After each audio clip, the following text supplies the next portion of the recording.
Okay. Hospital Division. Hey, good afternoon, everybody.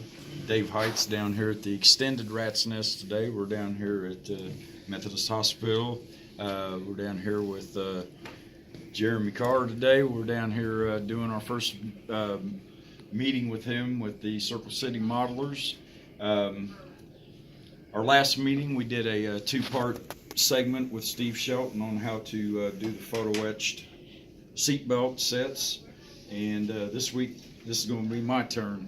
I'm going to be doing a little pictorial thing here on how to do some powdering and weathering on a model that Steve is replicating for a gentleman that has the actual car. So I was going to give Steve the kind of the how-to. So I figured if I'm going to give it to Steve, I might as well share it with everybody. So some of you may know the car that we're going to be replicating. It's kind of popular on YouTube. It's called the JEZEBEL. It's a 1970 Dodge Charger that's what I consider a rat rod, being as I am a rat rod guy, but it's a pretty cool looking car, so we're going to try to get it replicated, and so I'm going to help Steve out with some of the weathering. So basically what I'm going to be doing here is just kind of going over how I do my weathering.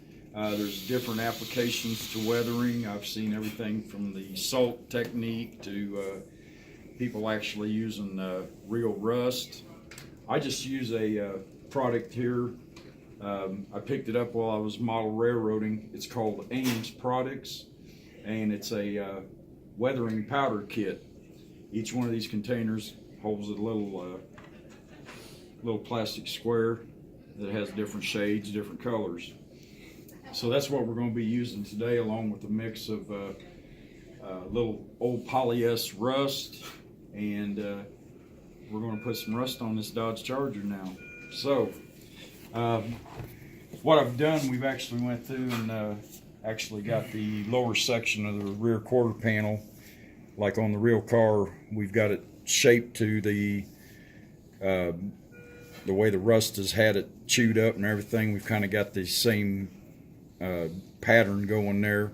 So what I did once I got this, as you can see the bare plastic there, I just take a little of this polyester and I just do a small dab there to cover up the bare plastic. All that is just once I put the powder on, that don't let none of the white plastic bleed through, and helps seal it up as well. So I'll hit a little dab right there. Right there. Alright, and we're good to go on that. Okay, even when this paint's a little bit tacky and wet, that's a good base to start.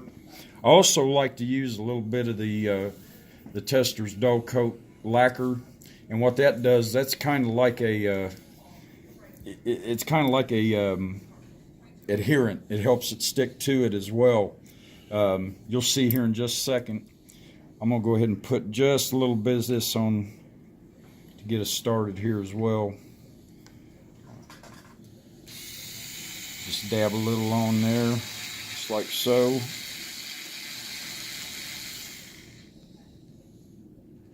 Alright, now, being this is Steve's model, I'm going to let him choose what color he wants to put on there. Lord. I believe we had chosen earlier. Was that the color? I think so. Okay. Now, this is the part that's pretty simple to do.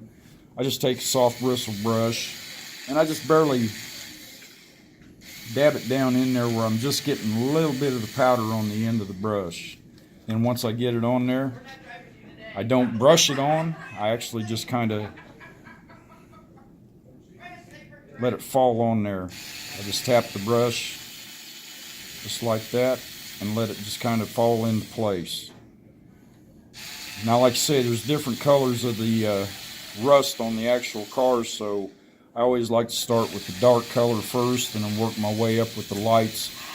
When you first put it on with this dull coat lacquer, it comes out a little darker, but as it dries, it starts toning back down. So if it looks a little darker than what you're wanting, give it just a little bit, and it should tone down to where you want.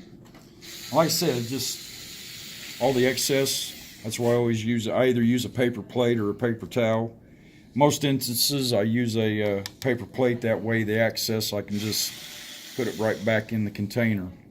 Now this will set and dry, I approximately let it set 15-20 minutes, let it dry up a little bit.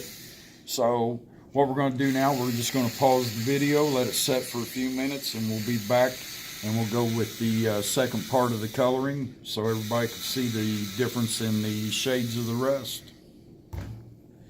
They're going to hear that video.